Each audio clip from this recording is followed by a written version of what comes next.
Digo, alguien se preguntó por qué acumulan reservas. Digo, Estados Unidos no acumula reservas. Europa no acumula reservas. ¿Por qué entonces acumular reservas? Porque entonces que tengo un problema de que ocasionalmente se me cierra el mercado de capitales. Entonces lo que yo necesito comprar es un seguro. Eso que ustedes estaban escuchando recién es un fragmento de una locución, una extensa, confusa conferencia que dio el presidente Javier Milei hace ¿cuánto? Una semana y media. 2 semanas. Fue en un evento del diario El Cronista, donde Milei habló durante 1 hora y muchos analistas dijeron, bueno, este es el pensamiento íntimo de Milei post-elecciones. Y dijo esta frase y otras más, donde explicó largamente por qué él y Caputo y el gabinete económico y todas las decisiones económicas de la Argentina no iban a acumular reservas. ¿Por qué? Porque decían, nosotros vamos a pagar los intereses de la deuda con el superávit fiscal, vale decir, lo que nos ahorremos cortándole a los jubilados, los discapacitados, el Garraham, todas las cosas que ya conocemos, y el capital de la deuda lo vamos a refinanciar. Vieron que a los financistas les encanta decir rollover. Lo vamos a rollovear, lo vamos a refinanciar, lo vamos a pedalear, lo vamos a bicicletear con nuevos préstamos que van a ser a tasas menores y así seremos todos felices. Esto es lo que decía Milei ayer. Decía, nosotros no vamos a juntar reservas, no vamos a comprar dólares, porque si el Estado sale a comprar dólares para tener que pagar la deuda, eso va a generar que el peso se devalúe, que el dólar suba, y eso va a complicar ese núcleo duro instalado en el 2,5% de inflación que tiene ahora el gobierno, pero del cual se jacta comparativamente con la inflación que le había dejado Alberto Fernández. Bueno, eso fue hace 2 semanas. Ayer todo eso fracasó, lo tiraron por la borda, nadie puso la cara, no apareció Milei, no apareció Toto Caputo, y en cambio mandaron al presidente del Banco Central, a Santiago Bausili, a poner la carita, de decir, bueno, ahora, además lo hacen siempre como si no hubiera sucedido, con la lógica de Twitter, ¿no? Que las cosas que se dijeron hace 2 semanas borran el tuit y dicen una contraria. Bueno, el gobierno lo que hizo fue mandar a Santiago Bausili a decir que gracias, presentaron como un éxito algo que es algo que no les está yendo bien. Dijeron que para consolidar la estabilidad de precios lograda, ¿sí? Claro, es una estabilidad de precios que en cualquier otro país sería un papelón con un núcleo duro de inflación del 2%, ¿sí? Iban a cambiar ahora el sistema de bandas e iban a indexar el sistema de bandas. ¿Qué quiere decir? Que de ahora en más la cotización del dólar en la Argentina va a estar indexada por la inflación interna. O sea que va a haber mayor ritmo de devaluación. La devaluación, mejor dicho, las bandas entre las cuales se mueve el dólar antes que tenga que intervenir el gobierno para meter dólares, para bajar el precio, y esto fue lo que pasó en las elecciones pasadas, donde todo el tiempo la compra de dólares hacía que estuvieran en el techo de la banda. Ese techo de la banda ahora se va a indexar por inflación. Vale decir que en lugar del 1% que se indexaba ahora, va a pasar al 2, 2,5%, 3%. Esto va a traer un cierto alivio en todos los industriales y los comerciantes que ven cómo cada vez las cosas que vienen importadas de Brasil, de China o de donde demonios sea son baratas en la competencia nacional. Pero también va a generar en el gobierno una inquietud, porque ellos saben que en la medida que el dólar se empiece a revaluar porque tienen que comprar reservas, esto va a aumentar la inflación. Entonces, el detalle acá, si se quiere, ¿cómo decirlo? Grotesco, es que Milei hace 2 semanas se plantó en un atril y dio una larga conferencia explicando por qué no iba a comprar reservas. 2 semanas después el Fondo Monetario Internacional le explicó cuántos pares son 3 botas, le dijo, no, amiguito, no hay más dólares, o sea, se acabaron los rescates. Los rescates fueron en mayo, después vino el rescate del Tesoro para las elecciones, se acabaron los dólares. Ahora los dólares te los tenés que conseguir vos, tenés que comprar reservas, tenés que devaluar, porque en la práctica esto es lo que funciona. Más allá de cómo lo hayan disfrazado técnicamente, que es un ajuste de las bandas, esto va a traer una devaluación porque el dólar, que estaba pisado, ahora se va a tener que indexar. ¿Esto quiere decir que se va a disparar el dólar como en otros momentos de la Argentina? Nada indica que eso vaya a suceder. Pero lo que sí va a suceder es que sobre esa inflación que venía creciendo, acuérdense que la inflación había estado en un 1,5 en mayo y a partir de ahí en una escalerita se fue instalando primero en un núcleo duro del 2 y ahora, después de noviembre que estuvo en el 2,5, todo indica que en diciembre va a estar también en el 2,5 y cuando empiece a moverse el dólar y cuando el gobierno tenga que salir a comprar reservas para garantizar que va a haber dólares para que los que le presten dólares a la Argentina algún día puedan cobrar, bueno, eso también va a mover el dólar. ¿Va a traer ventajas? Sí, porque va a descomprimir un poco esa situación de que es más barato importar que fabricar en la Argentina, ¿sí? Esa situación un poquito se va a descomprimir, pero también va a generar más inflación, porque en definitiva, esto es lo que se dijo siempre en los planes del Fondo Monetario Internacional, que terminaban en un país como la Argentina, terminaban siendo inflacionarios. ¿Cuál es la apuesta del gobierno? Que cuando logren acumular reservas, por fin vengan las ansiadas inversiones extranjeras. Pero cuando uno ve los números de este año, lo que se llama inversión extranjera directa, vale decir, la cantidad de gente extranjera que confió en la Argentina de Milei es nula. La inversión extranjera directa este año por primera vez en décadas en la Argentina fue nula, negativa, se rajaron, se fueron. Se fue Whirlpool y se fue Telefe. Se fueron cantidad de fábricas extranjeras que no quieren saber nada con la Argentina de Milei. ¿Por qué? Si les dieron el RIGI, le dieron la posibilidad de traer ganancias, le dieron todos los beneficios, sin embargo, aún así no quieren venir a invertir en la Argentina. ¿Por qué? Es uno de esos enigmas que Milei no puede explicar, como tampoco puede explicar por qué cambió tan fácil de opinión. Escuchen lo que decía Santiago Bausili, el titular del Banco Central, porque ni Toto Caputo ni Milei aparecieron a dar la cara en este giro por el cual ahora van a tener que empezar a comprar reservas y el dólar va a tener que empezar a subir la cotización. Lo mandaron solito a Bausili a que disfrazado de técnico diera este tipo de explicaciones. Primero, respecto al régimen de flotación entre bandas. A partir del 1 de enero de 2026, el techo y el piso de la banda de flotación cambiaria evolucionarán cada mes al ritmo correspondiente al último dato de inflación mensual informado por INDEC, o sea, con 2 meses de anticipación. Dado que el ritmo de deslizamiento de las bandas no se ajusta por la inflación de Estados Unidos, el techo de la banda se incrementa en términos reales a lo largo del tiempo. Las bandas de flotación cambiaria seguirán cumpliendo la función de limitar el riesgo de movimientos extremos y abruptos en el tipo de cambio. Programa de compra de reservas preanunciado. Bueno, es una especie de tablita, vuelve a ser una tablita como aquella que tanto se le criticó a Caputo, una tablita de devaluación programada, solo que se acelera el ritmo de devaluación de aquella tablita que estaba al 1%, si ahora va a ser el ritmo de la inflación, puede ser que sea al 2, 2,5, puede que en algún momento baje, pero en cualquier caso va a ser una devaluación programada que en qué medida va a pasar a la inflación.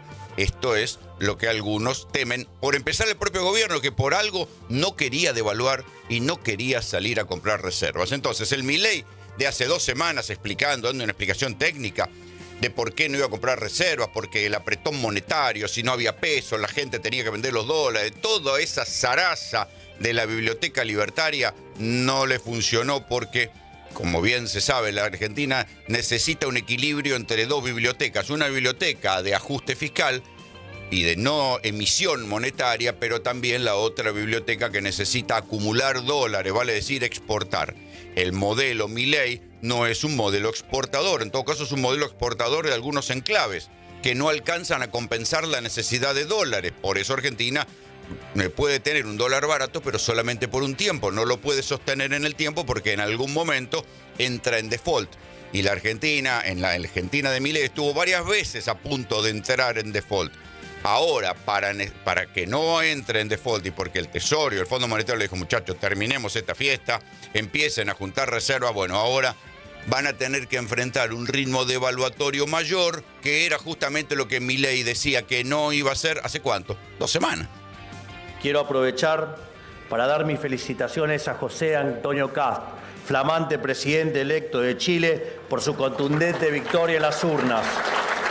Y con ello extiendo también un fraternal abrazo al pueblo chileno, que hoy comienza a vivir en una nueva era. Esto es una señal más de que Sudamérica ha despertado y ha comenzado a girar indefectiblemente hacia las ideas de la libertad, lejos de la calamidad del socialismo del siglo XXI. Bueno, más allá de las simplificaciones estas de que la cuestión es socialismo del siglo XXI, o sea, Venezuela, o las ideas de la libertad, o sea, la ultraderecha, más allá de esas simplificaciones, en eso tiene razón el presidente, porque por los motivos que fuera, uno puede imaginar que hay mucho de influencia de la diplomacia estadounidense, ¿sí? Pero también hay errores de los propios gobiernos progresista, populista, de centroizquierda, zurdo, como quieran llamarle, que han venido perdiendo territorios. Y se reproduce algo parecido a lo que pasó en la Argentina. Hubo un gobierno de derecha como el de Macri, un intervalo progresista pero impotente como el de Alberto Fernández, y después vino la ultraderecha. En Chile pasó lo mismo. En verdad, en Chile es tradicional que vayan, como no hay reelección, los gobiernos son de 4 años, casi nunca un gobierno del mismo color le entrega a otro del mismo color. Solamente pasó cuando Bachelet recibió el poder de parte de Ricardo Lagos, sí, pero que eran de centro izquierda. A partir de ahí, siempre izquierda, derecha, izquierda, derecha, izquierda, derecha. Cuando ganó Boric, se pensaba que iba a ser una izquierda un poquito más a la izquierda. Bueno, el gobierno de Boric fue un gobierno que después quiso quedar bien con todo el mundo, terminó quedando mal con todo el mundo y terminó perdiendo las elecciones por la mayor diferencia que se recuerda en Chile, ¿sí? Ganó el señor de ultraderecha Kast, un tipo que reivindica a Pinochet, que ya en los años 80, cuando fue el momento en el cual hubo un plebiscito para decir si Pinochet se quedaba o se iba, él votó a favor y militó a favor de que Pinochet siguiera en el poder. Este señor es el nuevo presidente de Chile. ¿Por qué hay una especie de ola violeta que está invadiendo Sudamérica? Bueno, la explicación que dan los gobiernos de centro-izquierda, desde el peronismo a la izquierda chilena, pasando por los colombianos, pasando por el Frente Amplio en Uruguay o el PT en Brasil, todos dicen, bueno, esto es el imperialismo, y la verdad que no miran claramente sus propios errores.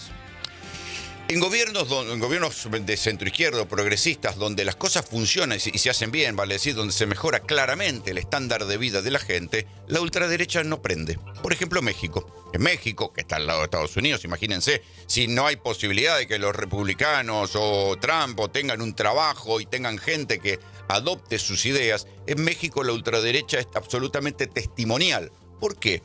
Porque el gobierno de López Obrador fue un gobierno que mejoró los estándares de vida común de la gente y ahí no hay inflación.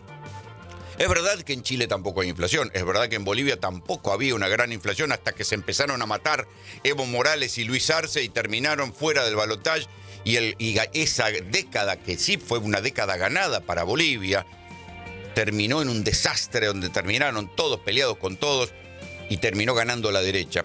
Pero lo que hay que decir es que no necesariamente como en Argentina las ultraderechas ganan por la inflación.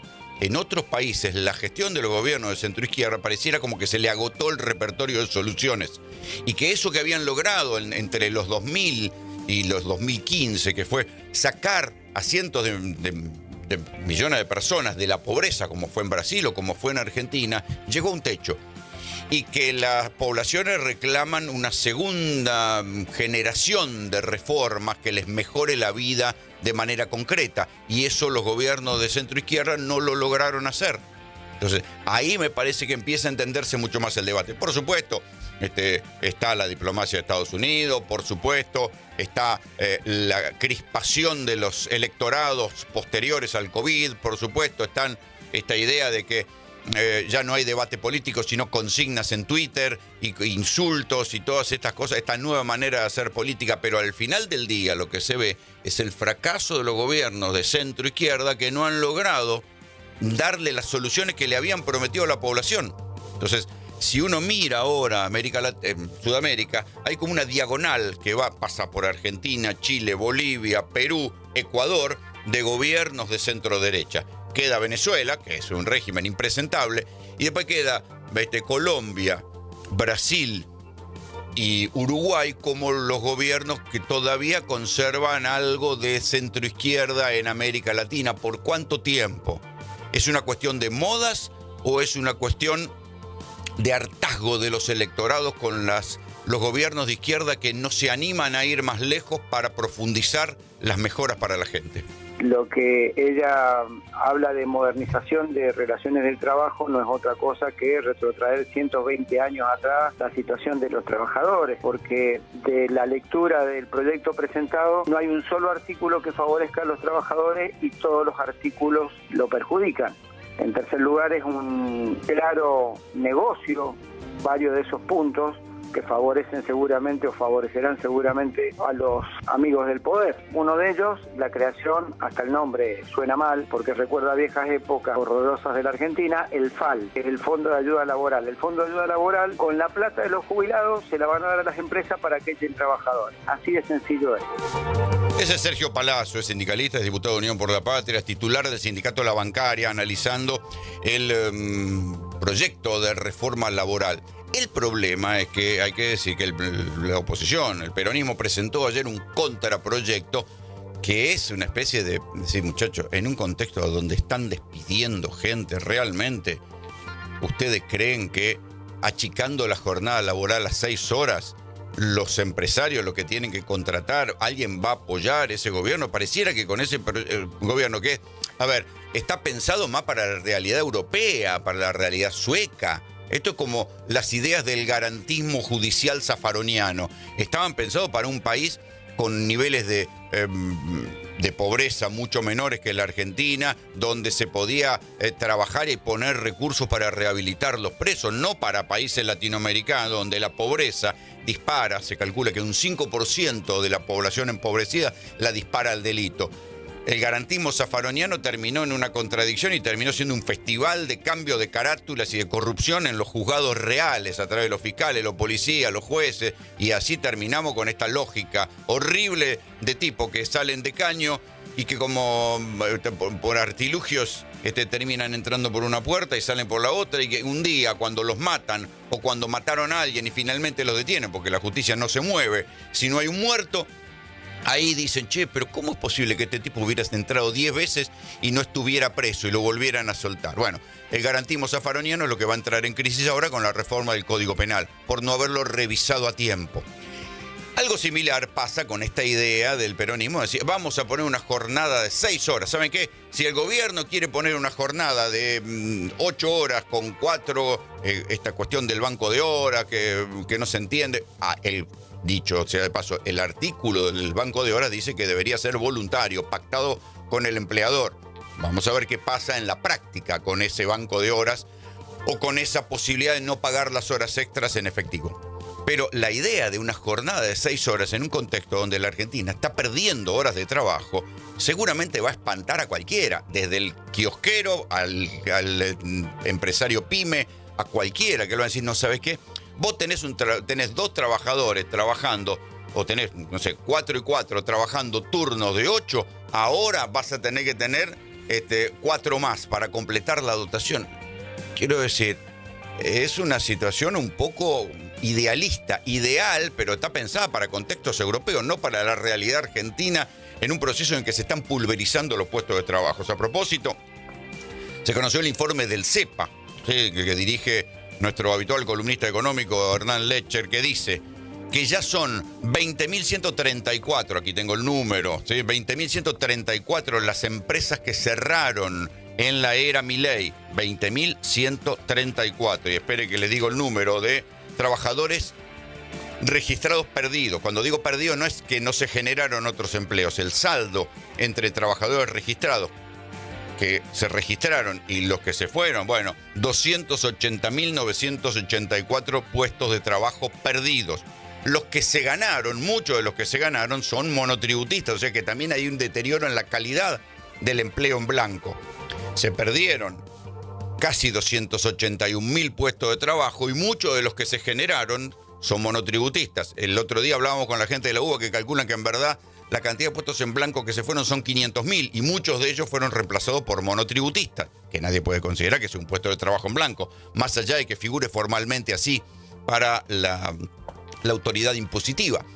Entonces, en este contexto de pulverización de puestos de trabajo, ¿va a funcionar proponer una ley laboral con jornada de 6 horas? Me parece que están calibrando mal el momento económico, qué sé yo. Es una ley que ordena todo lo que se desbastó del sistema de indemnizaciones en la Argentina que genera mecanismos modernos. Vamos a poner a alguien que trabaja en una empresa que quiere tener los viernes libres, ¿no? Hace su banco de horas, lo arregla con el empleador y dice, bueno, yo los lunes, los martes, los miércoles y los jueves trabajo 1 hora más y los viernes no trabajo. Listo, arregla su jornada o trabajo todos los días 2 horas menos y un día trabajo más.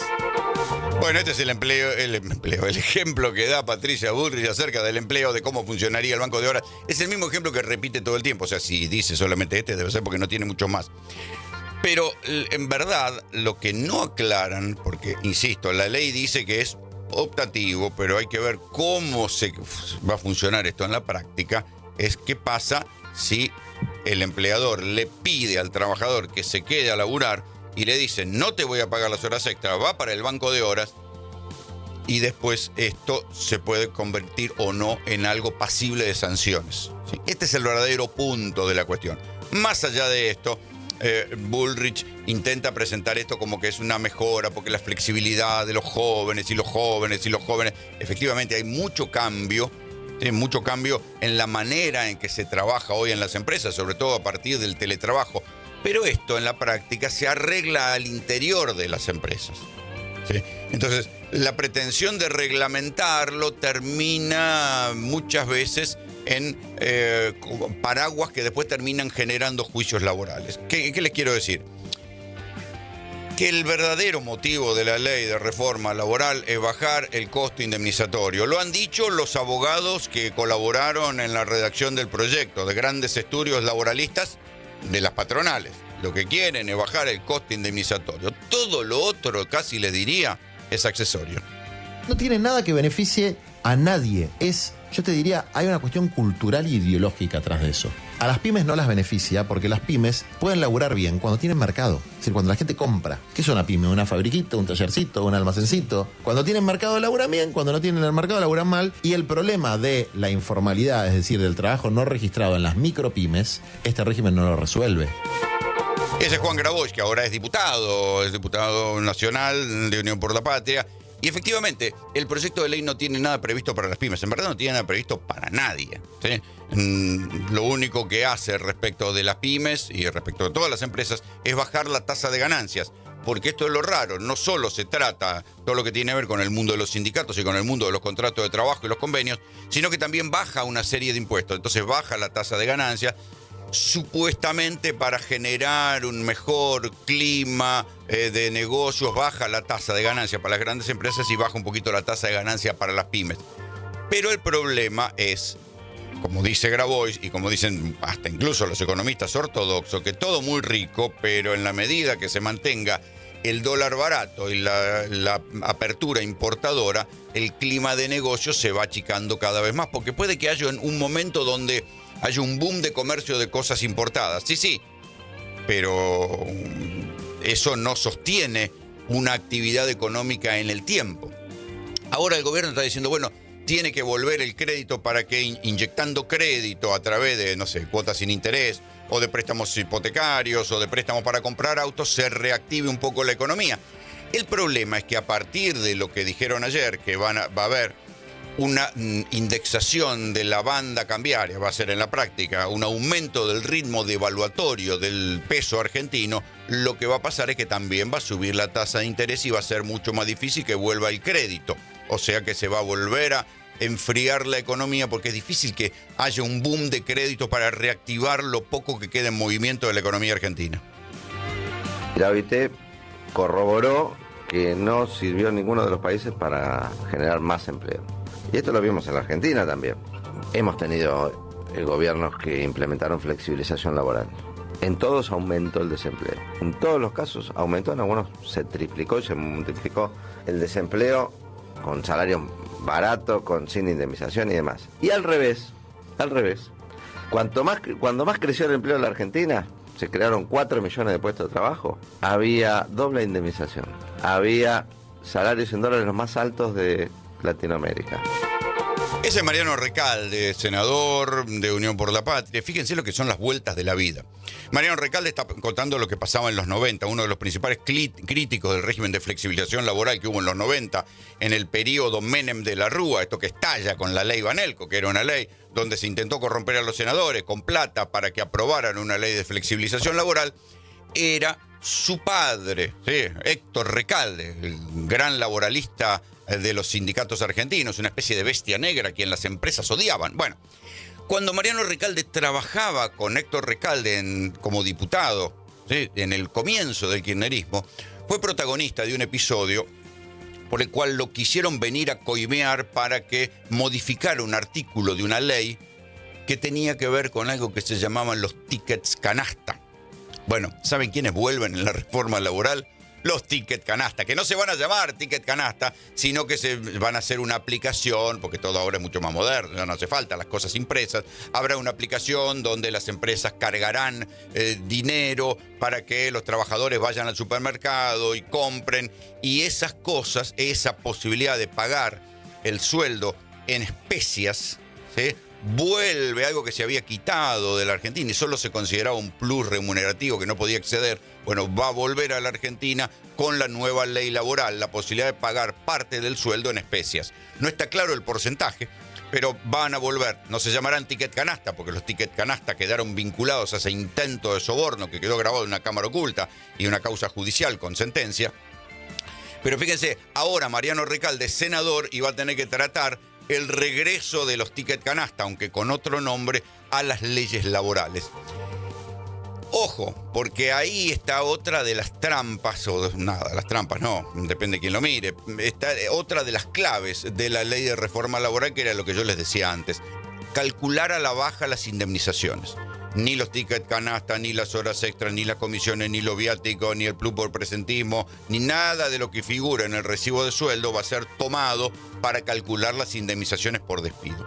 Y a eso se suma la otra cosa que dijo Sturzenegger y que yo lo repito todos los días, cuidado, porque Sturzenegger ya dijo, la ley de reforma laboral, una vez que esté sancionada, va a ser retrospectiva, va a ser retroactiva.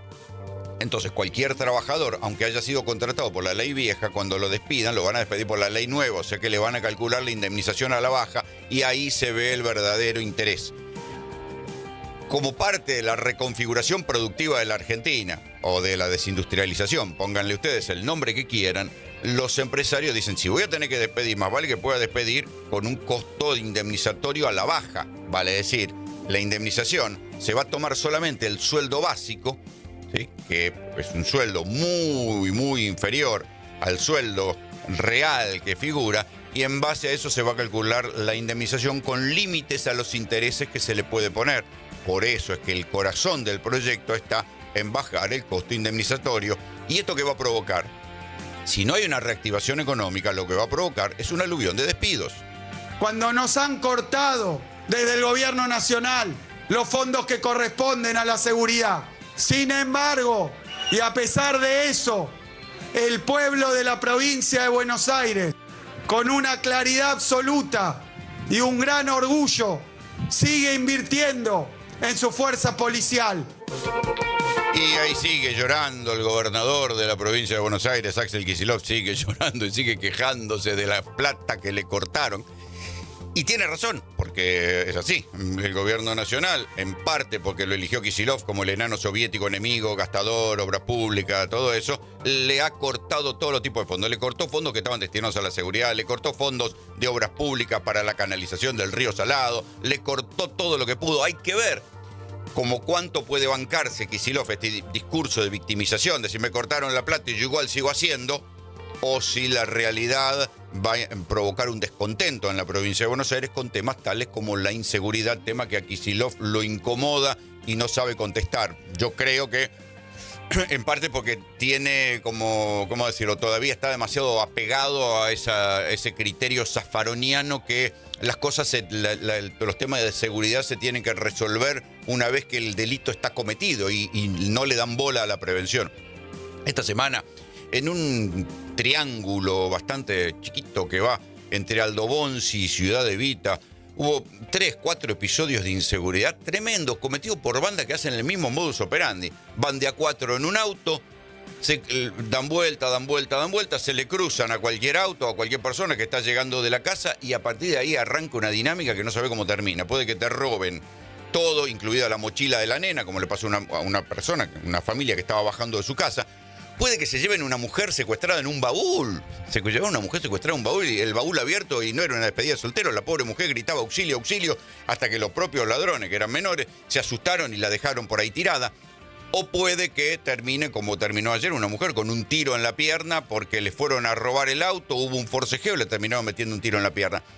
Si no hay algún tipo de prevención, o sea, si no hay un cambio o una asunción al menos en la provincia de Buenos Aires, el problema de inseguridad, la idea esta de quejarse por lo que el gobierno nacional le cortó, contrasta contra la virulencia del delito padecido en el cuerpo por una persona. Entonces, a la persona que la chorearon le podrán explicar, sí, pero Milei me cortó el fondo de inseguridad. Le dicen, ¿sabes qué? A mí no me interesa si Milei te cortó el fondo de inseguridad. Resolveme el quilombo de inseguridad. Salgan a patrullar, salgan a hacer retenes, salgan a detener las motos truchas, salgan a detener a los chorros antes que los chorros me afanen. Es algo elemental, o por lo menos hagan que lo hacen, simulen que lo están haciendo, porque este es el otro problema. Cuando vos cruzás el conurbano, y a mí me pasa cuando voy a La Plata a buscar a mis hijas o voy a cualquier lugar a hacer una nota, no ves un patrullero, no ves un control. Por supuesto ya no ves fuerzas federales haciendo controles y parando gente. No entendés para qué sirven las policías municipales si no están para controlar, para frenar, para pedir papeles a las motos. Te hacen controles de alcoholemia pero no te piden los papeles a las motos. Cosas que no se entienden, que no tienen lógica. Por eso les digo, ojo, el lamento de Kicillof por la plata que le cortó Milei tiene el límite de la gestión cotidiana. Por ejemplo, en la inseguridad, por ejemplo, en otras cosas. Tiene un límite. Podrá seguir diciendo, me cortaron la plata, me cortaron la plata, me cortaron la plata, Milei malo, pero la impaciencia de la población tiene que ver con esto, con las urgencias de la vida cotidiana. Una de las leyes que estamos enviando al Congreso hace que aquellos políticos que sancionen o impulsen y voten leyes que implican gasto público sin contrapartida de ingresos, es decir, que violenten el equilibrio fiscal o que violenten el equilibrio monetario, van a ir presos porque tendrán una condena de 1 a 6 años. Se terminó la masacre populista. Bueno, estos son otros de los delirios del presidente Milei, ¿no? O sea, si hay algún gobernante que hace un presupuesto con déficit fiscal, es pasible de ser sancionado y preso. O sea, esto es la penalización de la política, para decirlo en palabras finas, y con este criterio buena parte de los gobernantes europeos tendrían que ir presos, porque buena parte de los gobiernos europeos tienen déficit. A ver, es uno de esos delirios ideológicos, libertarios, que después terminan contrastando con la realidad. O sea, es de los creadores de con el ajuste fiscal y con la no emisión monetaria alcanza, pero que ahora terminan entendiendo que la penuria de dólares genera inflación. Bueno, de los creadores de este desequilibrio de biblioteca nace esta idea más hecha para seguir discutiendo con un zurdaje que en la práctica no existe, existe más bien con ese poder, existe en la cabeza de Milei, esta idea que si hay algún político que hace un presupuesto con déficit fiscal tiene que ir preso. En fin, todo un inmenso delirio. Puede que se apruebe en el Congreso, pero el próximo gobierno que no tenga este signo seguramente va a anular esta ley porque es imposible de practicar.